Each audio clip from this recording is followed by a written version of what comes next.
sot të majt hutbën e xhumas, ndodhi diçka dhe po kam qef me nda me juve. Të majt hutbën e xhumas, o mungoj keni fjali. Kom tregu që hutbën e xhumas e majnë gjuhën gjermane, për shkak me kuptu shumica. Edhe mungoj keni fjali. E njani prej muslimanve ma tregoj këtë fjalën. Allahu azza wa jalla i shpërblet këtë musliman që munohen me na përkra.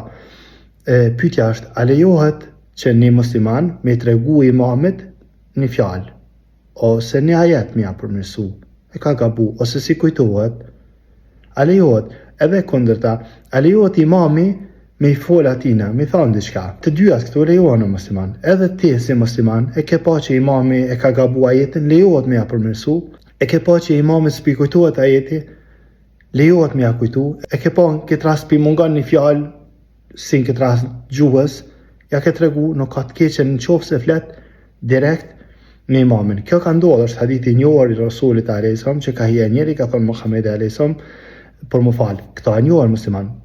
Rasti tjetër është kur Omer radiallahu anhu kanë të marrë hutbën e xumas.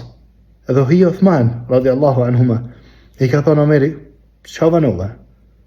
Mon lejohet që imami mi thonë dikujt prej muslimanëve diçka, ama nuk lejohet në mes veti me fol. Kjo nuk lejohet. E di që këta na shqiptar shumë pak e njohëm.